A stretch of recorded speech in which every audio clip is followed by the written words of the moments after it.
지난 주간에는 우리 선교사님 오셔서 선교 보고를 했습니다만 아주 오래된 책자 가운데 선교 보고한 내용들이 있어서 한 구절을 좀 소개해 드리고자 합니다.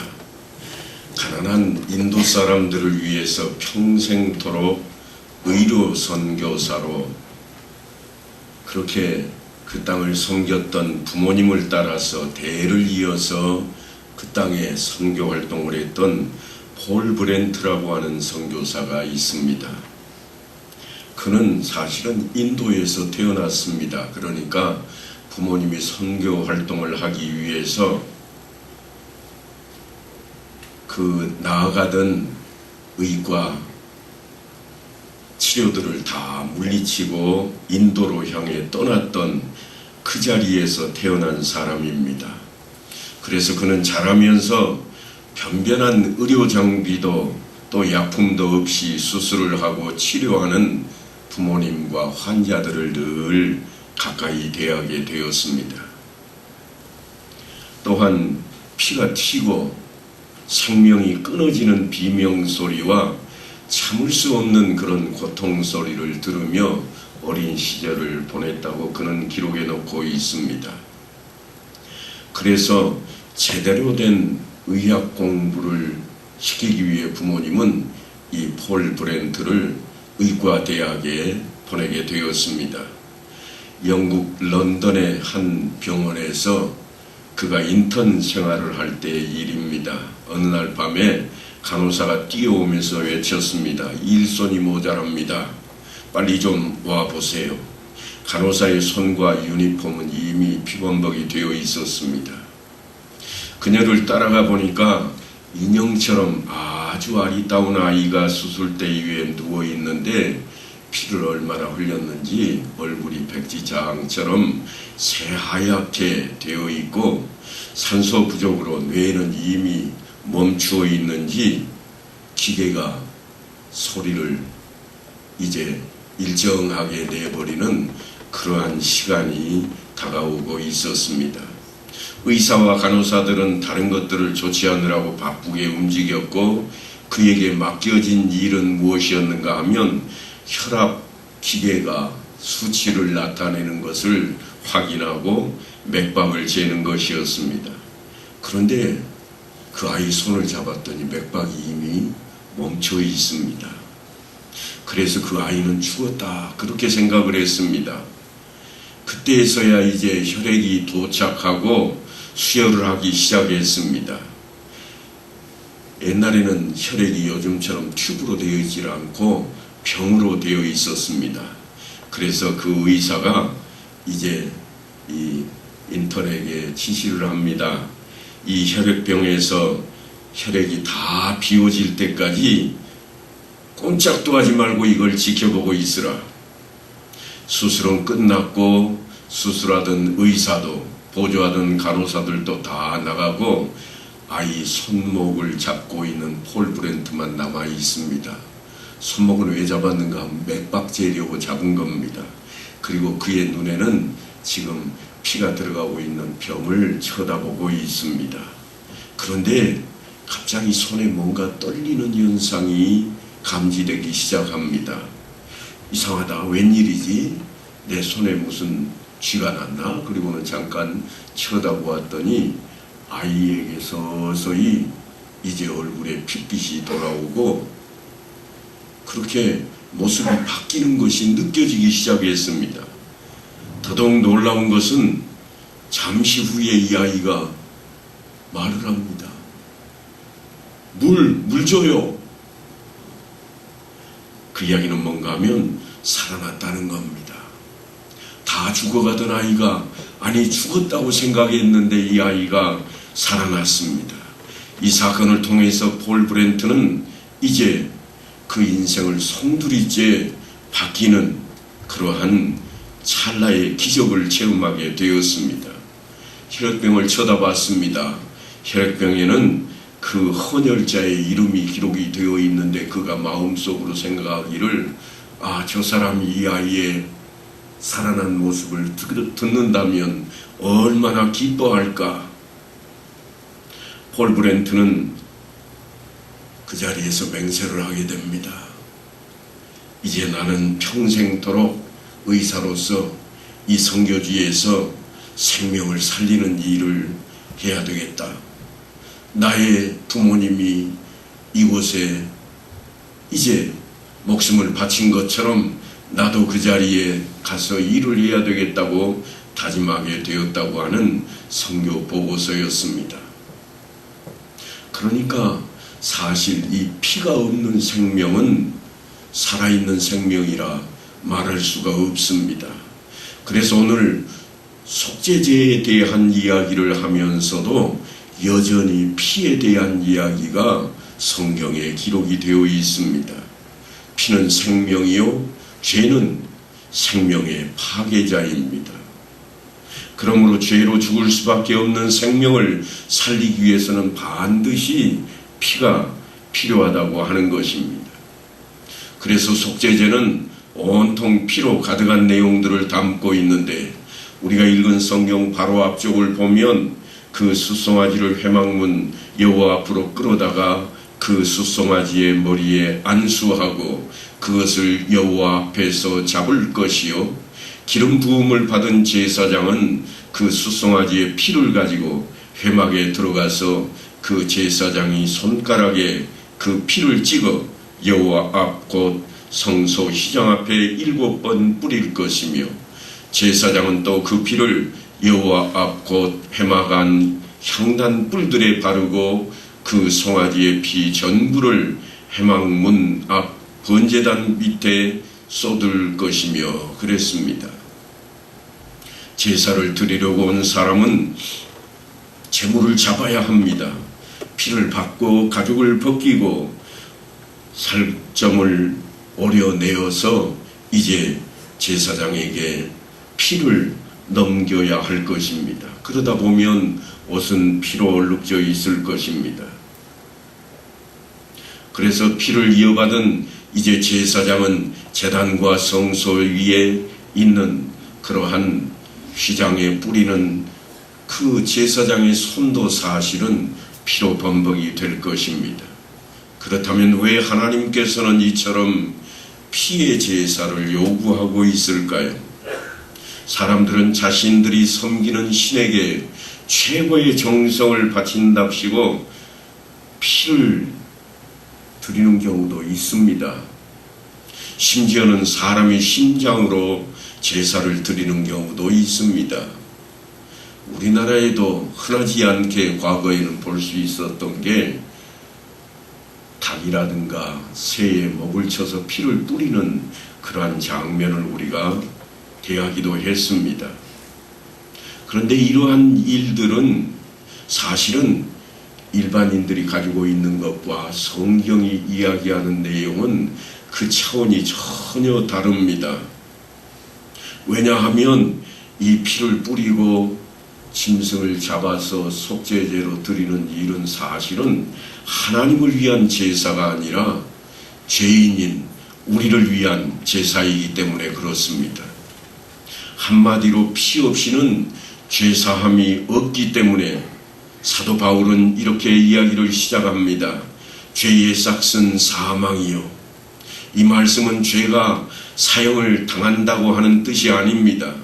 사형에 해당하는 죄만을 의미하고 있는 것도 결코 아닙니다.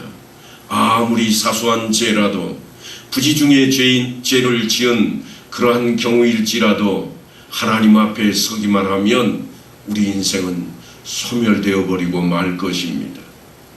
그러니까 내가 죄를 안고 있다면 내가 하나님 앞에 가는 것만으로도 사실은 우리는 사라져버릴 존재가 되고 만다고 하는 것입니다. 그런데 인간을 사랑하는 하나님께서 우리 인생들이 하나님 앞에서 소멸되는 것을 바라지 않으시고 그냥 볼 수 없으심으로 대속의 길을 일찌감치 열어놓고 계셨습니다. 그것이 바로 속죄제의 제사입니다.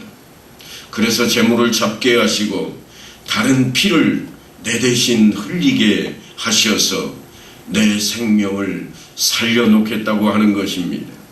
내 죄를 대신해서 제물이 희생이 되는 것입니다.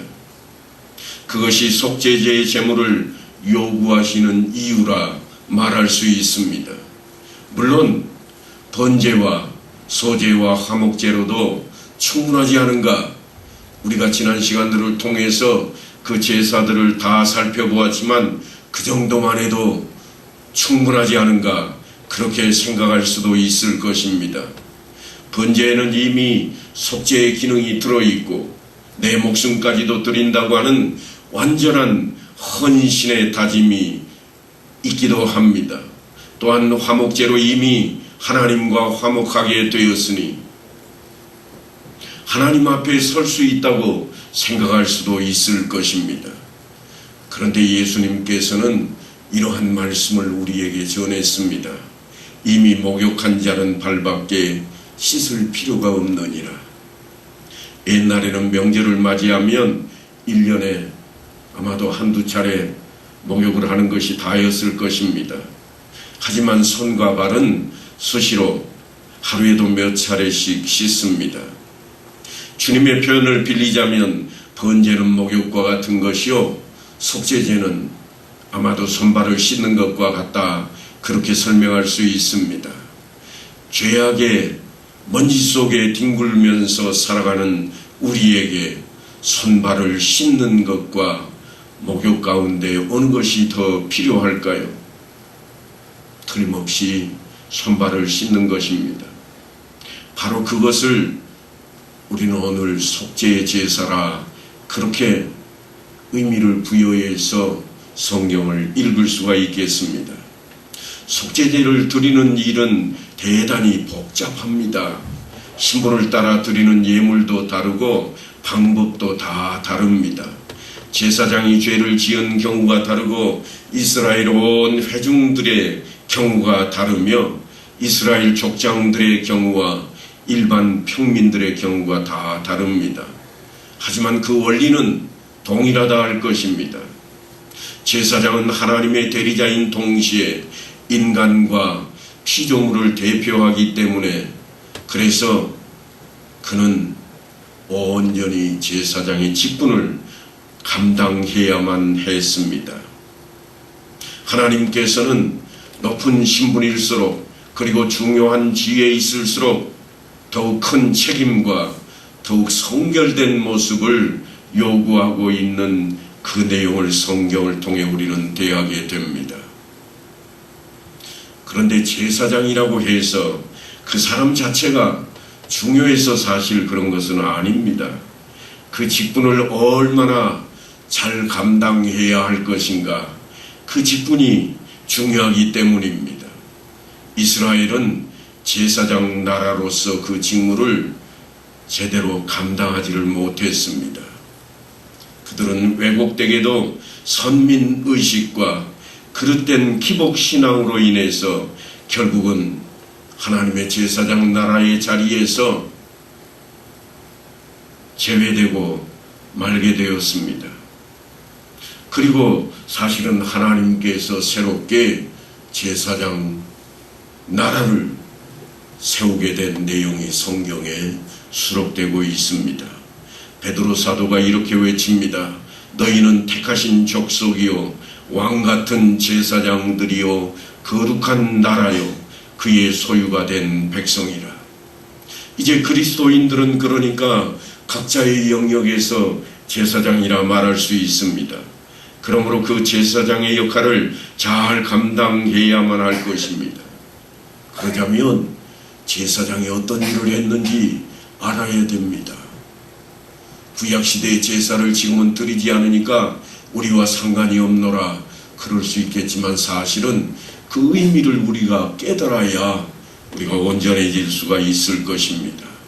이제 다시 본문으로 돌아갑니다. 화목제 제물의 소액에서 떼어냄같이 할 것이요 제사장은 그것을 번제단 위에서 불사를 것이며 제사장이 번제단에서 기름을 불사를 때에 죄사함을 받게 된다, 그렇게 지금 설명하고 있습니다. 그런데 거기에서 끝이 아닙니다. 그 모든 기름은 화목제 제물 기름같이 제단 위에서 불사를 지니 이같이 제사장이 그 범한 죄에 대하여 그를 위하여 속죄한즉 그가 사함을 얻으리라. 이와 같이 속죄제는 죄사함을 받는 데 그 목적이 있습니다. 그런데 제사 드리는 방식이 얼핏 보면 화목제 같아 보입니다. 지금까지는 거의 같았습니다. 하지만 뒤에 이러한 기록이 등장을 합니다. 속죄제물이 된 숫송아지의 기름을 모두 떼어낼지니 곧 내장이 덮인 기름과 내장에 붙은 모든 기름과 두 콩팥과 그 위에 기름 곧 허리 쪽에 있는 것과 간에 덮인 거풀을 콩팥과 함께 떼어내되 제사장은 그것을 번제단 위에서 불사를 것이요. 그리고 이어지는 내용이 이렇습니다. 그 숫송아지의 가죽과 그 모든 고기와 그것의 머리와 정강이와 내장과 똥 그 숫송아지 전체를 진영 바깥에 버리는 곳인 정결한 곳으로 가져다가 불로 나무 위에서 사르되 곧 재버리는 곳에서 불사를 지니라. 제단 위에서 태우지 않습니다. 속죄제의 제물은 제사장에게 드려진 기름 있는 그 부위를 제외하고는 나머지는 모두 다 이제 스스로 가서 본인이 재버리는 곳에 가서 태워야 됩니다. 그 타는 모습을 보며 자신의 죄가 타고 있음을 느껴야만 했을 것입니다. 그러니까 레위기에 있는 모든 제사는 예수님의 십자가에 집약되어 있다. 그렇게 설명할 수 있습니다.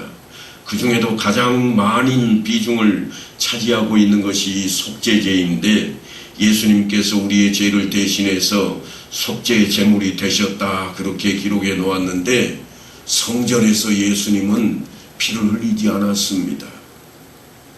성경을 유심히 들여다보면 예수님께서는 성전이 아닌 예루살렘 성 밖 골고다 언덕에서 십자가에 달리십니다. 그러니까 진영 밖에서 모든 피를 쏟으시고 돌아가신 것입니다. 모든 제사가 그렇듯이 속죄제는 죄를 지은 사람이 제물을 잡는 것입니다. 그런데 속죄제에 좀 다른 부분이 있다면 그것은 기름 부음 받은 제사장이 그 피를 가지고 회막으로 들어가서 손가락으로 그 피를 찍어서 여호와 앞 성소 휘장에 7번 뿌리고 또한 그 안에 향단에 뿔들에게 바르는 일을 한다고 하는 것입니다. 성소의 휘장은 거룩하신 하나님과 죄인인 인생을 가르는 그러한 곳인데 세상과 구별된 그 지성소 앞에 드리워져 있는 그 휘장에 피를 뿌림으로써 하나님 앞에 속죄에 대한 그 모습을 고스란히 우리를 통해서 드러내고 있는 모습이라 할 것입니다. 물론 그 휘장을 열고 지성소 안으로 들어갈 수 있는 사람은 오직 대제사장 뿐입니다. 그것도 1년에 단 한 차례만 대속죄일에 그곳에 들어가는 것이 관례인데 휘장에 지금 피를 뿌리는 것은 속죄제를 드릴 때마다 뿌리고 있습니다. 어떤 죄를 지었든지 간에 그 지은 모든 죄는 다 하나님 앞에 지은 죄라 그 의미를 담고 있습니다. 우리가 비유에 대한 설명을 할 때에 우리는 누가복음 15장에 등장하는 비유 가운데 탕자의 비유를 살핀 적이 있습니다. 거기에 둘째 아들이 등장하는데 그 아들이 이렇게 고백을 합니다. 아버지, 내가 하늘과 아버지께 죄를 지었사오니. 우리가 어떤 죄를 지었든지 그 죄는 모두가 다 하늘과 하나님 앞에 또한 죄를 지은 당사자 앞에 지었다고 하는 그 고백이 성경에 기록되고 우리에게 들려지는 것은 다름 아닌 하나님 앞에 죄가 된다고 하는 것입니다. 우리가 이 사실을 인정하지 않기 때문에 남에게 피해를 주지만 않으면 죄가 되지 않는다고 생각을 해버립니다. 내가 내 것 가지고 무엇을 하든지 그게 무슨 상관이냐고 우리는 그렇게 따지기도 합니다. 나만 좋으면 된다고 하는 생각이 죄를 불러들이고 있고, 스트레스를 해소한다는 명목으로 내 앞에 펼쳐지는 모든 것들이 하나님 앞에 죄가 되는 것을 우리는 늘 생각조차 하지 않습니다. 그러나 성경은 남에게 피해를 주지 않는 죄일지라도, 부지중에 저지른 죄라도 하나님 앞에 죄가 된다고 하는 사실을 고스란히 우리에게 거명하고 있습니다. 그래서 지성소는 휘장으로 우리와 하나님 사이에 가려져 있고, 그곳에 피를 7번 뿌리는 것은 완전한 사죄를 상징하는 의미로 담고 있는 것입니다.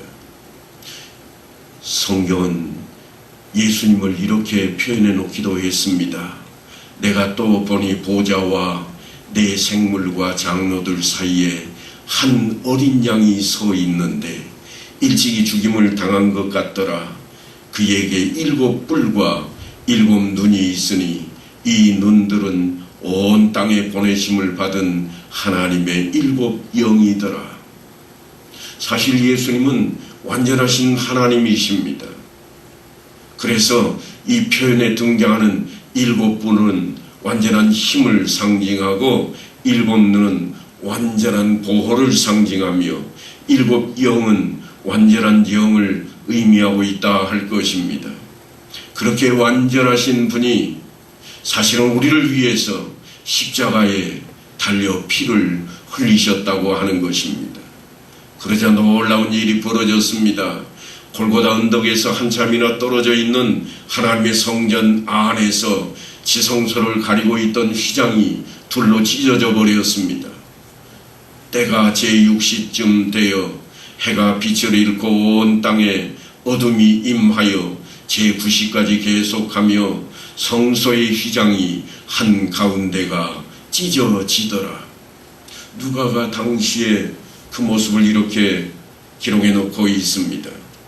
이제 하나님께서 완전한 속죄 제물을 받으셨고, 우리와 하나님 사이를 가리고 있던 휘장조차 사라져 버렸습니다. 예수님의 십자가의 죽음은 휘장을 향하여 7번 뿌렸던 그 피의 의미를 온전히 담고 우리 앞에 있습니다. 그러므로 이제는 우리가 믿음으로 담대하게 하나님 앞에 나갈 수 있게 되었다고 하는 것입니다. 히브리서 기자는 그것을 이렇게 소개하고 있습니다. 그리스도께서는 장래 좋은 일의 대제사장으로 오사 손으로 짓지 아니한 것, 곧 이 창조에 속하지 아니한 더 크고 온전한 장막으로 말미암아 염소와 송아지의 피로 하지 아니하고 오직 자기의 피로 영원한 속죄를 이루사 단번에 성소에 들어가셨느니라. 이제는 길이 열렸습니다. 하나님을 향해 나아가던 길이 우리가 지금 살피고 있는 레위기 속에는 사실 휘장으로 가려 있어서 1년에 단 한 차례 제사장만 그 안에 하나님 면전할 수 있는 자리에 들어갈 수 있었지만, 이제 우리는 휘장이 열린 시대를 살고 있습니다. 십자가를 통하여 열어주신 완전한 구원의 길입니다. 그 길 앞에 우리가 이제 서 있습니다. 그러니까 이제 하나님 앞에 서는 것은 우리의 몫입니다. 그런데 사람들은 그 길로 가지 않으려고 합니다. 물론 구약시대에는 내 죄를 대신해서 속죄 제물을 드리면 죄사함을 받았습니다만, 이제는 예수 그리스도로 인해서 우리 앞에 그 길이 열려 있습니다. 그런데도 사람들은 그걸 잊어버리고 살아갑니다. 아니, 생각조차 하지 않으려고 합니다. 오히려 속죄 제물을 드리기만 하면 된다는 생각으로 마음을 채우기 시작했습니다. 사람들의 마음은 자신의 죄를 아파하며 용서하시는 하나님께 감사하는 것이 아니라 제물만 드리면 된다고 하는 생각으로 가득해졌습니다. 그래서 예수를 믿는다고 외치는 우리 안에도 헌금을 드리기만 하면 내 죄는 감해질 것이라 하는 마음을 품게 만들고 있습니다. 하나님께서 베푸시는 복을 받는데 걸림돌만 되지 않으면 된다고 생각하고 그 걸림돌이 다름 아닌 주일을 성수하는 것이요, 헌금 생활을 하는 것이요, 기도하는 생활이라 그쯤으로 생각해 버린다고 하는 것입니다. 그래서 레위기의 모든 제사가 복을 받는 데 필요한 비결로 왜곡되어 버리고 말았습니다. 그 결과 거룩해져야 할 하나님의 성전은 재물을 하나님의 복으로 바꾸려고 하는 그러한 사람들로 늘 상황을 이루었습니다. 그래서 예수님께서 그들을 향해 뭐라고 외치시는가 하면 강도의 구렬이라. 하나님께서 친히 그 성전을 헐어버리십니다. 강도의 구렬이 된 그 성전을 헐어버리신 놀라운 역사가 우리 앞에 펼쳐졌고 성경에 고스란히 기록되어 있습니다. 그러므로 우리는 오늘 이 구약의 제사들을 통해서 우리 자신의 신앙을 반드시 되돌아 봐야만 합니다. 속죄 제사의 제물은 각자의 형편에 맞게 선택하도록 하나님께서 그렇게 하셨습니다. 송아지나 양, 그리고 염소나 비둘기, 그마저도 준비할 형편이 안 되면 고운 곡식가루로 드리도록 했습니다. 어떤 제물이든지 똑같은 죄사함의 효력을 있게 하셨습니다. 그러다 보니까 사람들 눈에 또한 그들의 마음에 다른 생각이 들기 시작합니다. 속으로 계산을 합니다. 기왕이면 적게 드리고 제사함을 받고 싶어 합니다. 죄로부터 벗어나 살 것을 생각하는 것이 아니라 어떻게 하면 값싼 제물을 드리고 제사함을 받을까? 그 모습을 참아 볼 수 없는 하나님께서 구약의 제사를 없애버리기로 작정하셨고 그 일을 예수님께서 감당하기 위해 이 땅에 오셨던 것입니다. 예수님을 속죄의 제물로 내놓으신 그 사건이 다름 아닌 놀라운 우리 인생들의 과오로 인한 것이었습니다. 하나님의 사랑 때문이라 말할 수 있습니다. 여전히 우리를 사랑하시는 하나님께서 그저 내버려 둘 수 없어서 우리를 살리는 길로 하나님이 희생을 하는 놀라운 역사를 이루어낸 것입니다. 하나님께서 친히 예수님을 십자가에 못 박으면서 열어놓으신 길이 다름 아닌 구원의 길입니다. 그래서 예수님께서 외치시기를 내가 곧 길이요 진리요 생명이니 나로 말미암지 않고는 아버지께로 올 자가 없느니라 하시는 겁니다. 사랑하는 성도 여러분, 우리가 구원을 얻기 위해서는 그 길을 가야 합니다.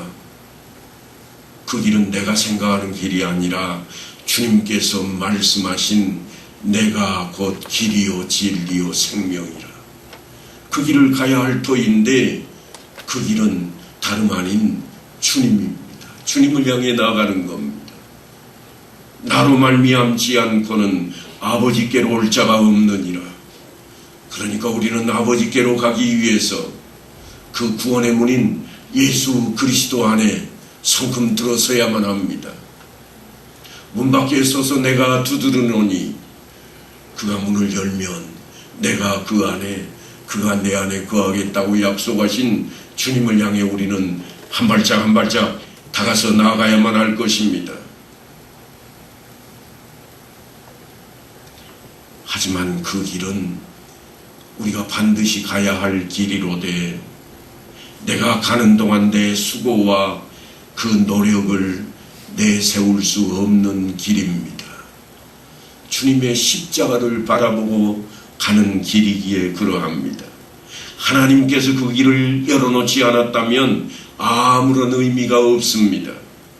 그러니까 우리는 그 길을 가는 동안 비록 어렵고 힘들고 고통스러워도 이겨내고 견뎌내야만 합니다. 그 길이 주님께서 본을 보이신 십자가의 길이요 믿음의 길이며 신앙의 길인 것입니다. 우리를 향해서 주님께서는 그저 오라고 말씀을 하시기도 하시지만 주를 믿는 자에게는 자기 십자가를 지고 나를 따르라 말씀을 하십니다. 사랑하는 성도 여러분, 이 무더위가 기승을 부리는 농번기를 맞이해서 일터에서나 혹은 직장에서나 그 어느 곳에서나 하나님께서 나를 사랑하시고 나를 사랑하심으로 나를 통해 온 세상에 하나님의 복을 나눠주시기를 원하는 그 놀라운 은혜를 베푸는 삶으로 우리의 삶을 열어나갈 수 있게 되기를 간절히 축원합니다.